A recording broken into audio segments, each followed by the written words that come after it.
น้องบอกอย่างนี้ว่าเรื่องมันเป็นแบบนี้ครับพี่เลียวครับคือน้องของผมมันเป็นคนที่ติดโทรศัพท์มือถือมากครับก็ชอบเล่นแบบไม่เลือกเวลาแล้วคราวนี้มันก็ขี่รถไปบ้านแฟนนะฮะซึ่งก็ห่างออกไปจากบ้านผมเนี่ยราวๆ3 กิโลฮะไปกับโจโจ้เป็นหมาปอมนะครับแล้วก็คือคราวนี้โจโจ้มันจะไปนั่งตรงหน้าตะกร้าเสมอเพราะว่าเป็นที่ประจำของมันส่วนน้องผมคือบอมนะฮะบอมมันก็ขี่รถไปแต่ที่น่าโมโหก็คือมันเล่นโทรศัพท์ไปด้วยโอ้โหอันนี้ไม่ควรนะต้องบอกก่อนเลยฮะคือมันเล่นโทรศัพท์ไปด้วยครับพี่คือเล่นไลน์เล่นเฟซอะไรแบบเนี้ยคือมันจะมีตัวยางที่ดูดนะวางไว้ที่หน้าแป้นมอเตอร์ไซค์แล้วมันก็เอาโทรศัพท์วางไว้ตรงนั้นฮะมันเหนียวมากครับพี่เลียวขนาดรถตกหลุมมันโทรศัพท์ยังไม่ตกเลยฮะโอ้โหอันนี้แป้นหรือกาวฮะน้องนะฮะทั้งผมทั้งพ่อทั้งแม่แล้วก็ทุกคนเนี่ยด่ามันทุกวันด่ามันหลายรอบเลยฮะในเรื่องของการที่เป็นคนที่ติดโทรศัพท์จนไม่เป็นอันทำงานก็คราวนี้ได้เรื่องครับก็เพราะว่าในเย็นวันนั้นฮะผมก็ได้รับโทรศัพท์จากแม่ฮะแท้งบอกฮะว่าผมได้รับโทรศัพท์จากแม่ครับพี่เลียวให้ช่วยไปดูอาการบอมหน่อยที่โรงพยาบาลครับเสียงแม่นั้นตกใจมากแล้วก็สั่นมากแม่บอกว่าบอมมันขับรถไปชนท้ายรถกระบะครับพี่เลียวนะฮะคือเขาขนเต็นท์นะไอ้รถกระบะคันนี้ที่เขาขนเต็นท์แล้วคราวนี้เขาก็จอดอยู่นะฮะเขาจอดอยู่แต่ไอ้เจ้าบอมเนี่ยมันคงเล่นโทรศัพท์เพลินแหละนะฮะก็เลยเสยท้ายเข้าไปนะฮะก็ต้องบอกว่าน้องผมอยู่ ICU ครับเป็นตายเท่ากันครับพี่เลียวแต่ผมก็ยกมือไหว้เจ้าที่เจ้าทางนะครับขอให้น้องผมรอดหลังจากนั้นฮะแท้งบอกว่าหลังจากนั้น3 วันผ่านไปครับน้องผมก็รู้สึกตัวนะฮะมันก็ถามว่าโจโจ้เป็นไงบ้างผมก็เลยบอกว่าโจโจ้ตายแล้วโดนบีบคาตะกร้ารถบอมมันก็เสียใจนะครับพี่แต่โจโจ้มันเป็นหมาผมนะฮะผมก็เลยบอกมันว่าเอาไว้ให้หายดีก่อนนะฮะเอาไว้ให้หายดีก่อนค่อยไปทำบุญกันจากนั้น1 อาทิตย์ให้หลังครับหมอก็ย้ายบอมออกมาพักห้องปกติแล้วก็นอนอยู่ต่ออีก1 อาทิตย์เราก็พาบอมกลับบ้านอันนี้แท้งบอกว่าในวันแรกเลยฮะที่บอมกลับมาถึงบ้านเนี่ยสิ่งแรกที่ทำให้ผมงุนงงมากก็คือว่ามันมีรอยเท้าบางอย่างที่อยู่บนที่นอนของบอมฮะผมก็พยายามดูมันเป็นรอยเท้าไก่เหรอวะมันเป็นรอยเท้าไก่แน่ๆเลยจนกระทั่งบอมก็เดินเข้ามาแล้วก็บอกว่าโอ้โหกลิ่นไอ้โจโจ้มันแรงจังผมก็เลยนึกขึ้นได้ครับพี่เลียวว่าเฮ้ยมันไม่ใช่รอยเท้าไก่แล้วมันเป็นรอยเท้าหอยโจโจ้แน่ๆเลยเพราะมันเป็นสุนัขปอมไงตัวเล็กนะฮะแต่ผมก็บอกบอมไปว่าเฮ้ยไม่เป็นไรเดี๋ยวพรุ่งนี้เราไปวัดกันก็ทำบุญให้โจโจ้จากนั้นผมก็เลยเดินกลับห้องครับพี่เลียวหลังจากนั้นฮะแท้งบอกว่าในคืนของวันนั้นนะฮะในคืนของวันนั้นเนี่ยหลังจากที่กินข้าวเย็นนะฮะกับครอบครัวเสร็จปุ๊บเนี่ยเขาก็ขอตัวขึ้นมาทำงานบนห้องอันนี้แท้งบอกว่าปรากฏว่าที่พื้นห้องของผมอะครับเฮ้ยพี่เลียวมันเป็นรอยเท้าหอยโจโจ้นะฮะคือมันเป็นรอยเท้าเลยฮะคือน้องบอกว่ามันเลอะอยู่ที่พื้นนะฮะก็เลยเขาก็เลยเหมือนกับบอมบอกว่าอะไรขออภัยแท้งบอกว่าผมก็เลยนิ่งๆแต่ก็ไม่ได้คิดอะไรมากหลังจากนั้นฮะช่วงดึกนะฮะผมก็เข้านอนนะฮะผมก็เข้านอน แต่ก่อนที่ผมจะปิดไฟครับพี่เลียวปรากฏว่าสายตาผมเนี่ยเหลือบไปเห็นเหมือนไอ้โจโจ้มันอยู่ตรงมุมห้องครับคือมันตายไปแล้วนะฮะคุณผู้ฟัง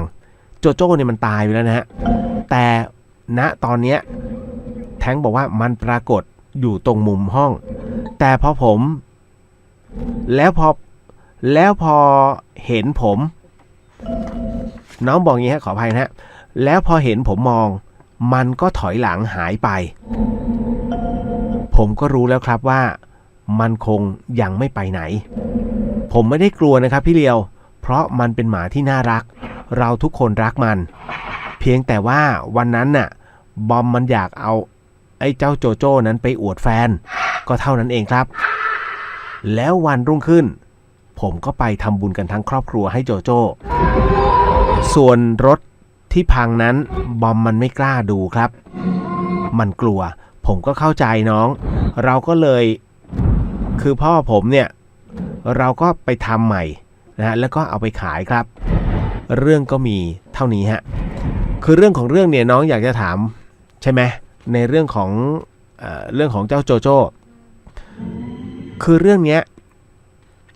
มันเหมือนกับไม่รู้ว่าน้องเคยฟังเดอะเฮียนช่วงแรกๆไหมพี่เลียวเอาเรื่องของเจ้าหูตั้งนะฮะเอาเรื่องของหูตั้งเนี่ยมาเล่าให้ฟังนะหูตั้งซึ่งครั้งหนึ่งเคยเรียกว่าเขากลับชาติมาเกิดแต่ว่าชาติที่แล้วเขาเป็นคนแต่ชาติเนี้ยเขาเป็นสุนัขปรากฏว่าคุณป้ามาลีเนี่ยเลี้ยงเจ้าหูตั้งด้วยความรักและเอ็นดูจนกระทั่งเรียกว่ารู้ว่าหูตั้งเมื่อชาติที่แล้วเป็นใครแต่หลังจากที่เจ้าหูตั้งตายไปเนี่ยนะฮะลูกสาวคุณป้ามาลีเธอก็บอกว่ารู้สึกได้ว่าหูตั้งไม่ได้ไปไหนเพราะบางครั้งแบบหมานะฮะคือหมาจากข้างนอกเนี่ยมันจะมาลุมกัดคือวิ่งปรีจะเข้ามากัดลูกสาวคุณป้ามาลีนะฮะแต่มันก็แกก็นึกในใจบอกว่าหูตั้งช่วยหน่อยนะอย่าให้เขามากัดปรากฏว่าไอ้หมาที่มันจะมาลุมกัดเนี่ยฮะมันหยุดแล้วมันก็ถอยกรูดเลยฮะคือมันเหมือนมีอะไรสักอย่างหนึ่งอ่ะมาทำให้เจ้าหมาพวกนั้นต้องหยุดชะงักนะฮะนั่นก็คือว่ากันว่าเป็นเจ้าหูตั้งแต่ในขณะเดียวกันนะฮะในส่วนตรงนี้ผมจะบอกว่าในกรณีของโจโจ้คุณเป็นเจ้าของมันความผูกพันจึงเกิดขึ้นแน่ๆเพราะฉะนั้นแน่นอนฮะมันยังอยู่แต่อยู่แค่ไหนตามบุญมันนะฮะเพราะมันยังห่วงนะครับและตรงนี้ก็ต้องบอกก่อนว่าทำถูกแล้วครับที่ทำบุญให้เขาไม่ว่าจะเป็นสุนัขหรือไม่ว่าจะเป็นสัตว์อะไรก็แล้วแต่ไม่มีใครไม่คือมันก็ยังอยากมีชีวิตนะไม่มีใครอยากตายหรอกฮะแต่เมื่อตายแล้วเราส่งสิ่งดีๆให้เขาก็สามารถที่จะรับได้แล้วก็เปลี่ยนภพภูมิได้เช่นกันนะฮะอันนี้ก็ต้องบอกคือมันไม่มีใครหรอกคุณเชื่อไหมบางคนฆ่าปลา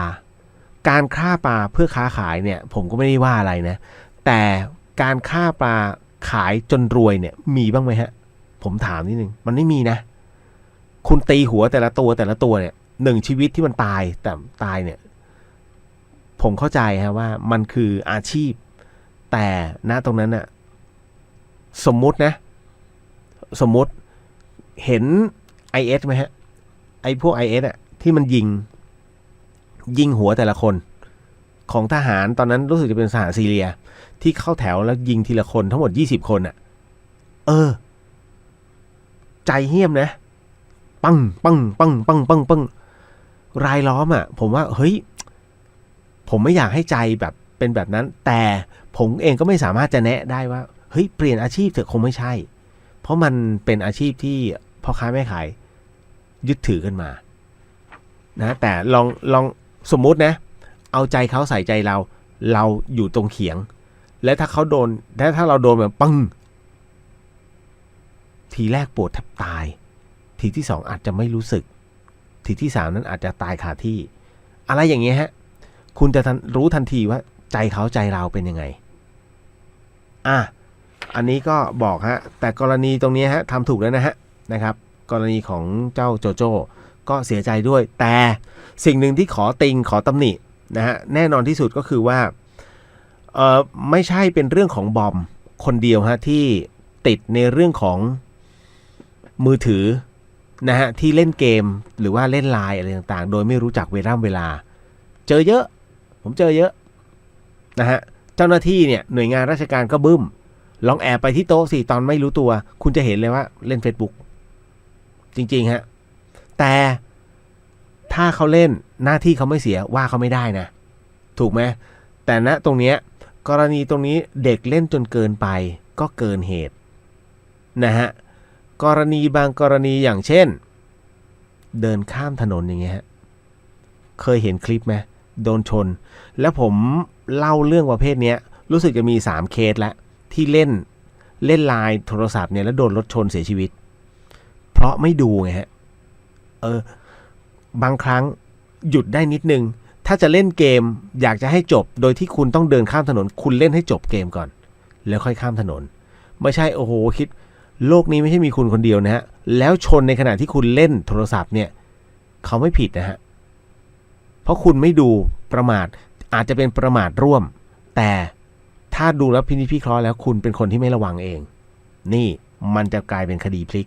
สิ่งหนึ่งสิ่งใดที่พี่ได้ผิดพลาดพลั้งไปต้องขออโหสิกรรมมาณที่นี้นะครับไม่ได้ตั้งใจหรือมีเจตนานะครับ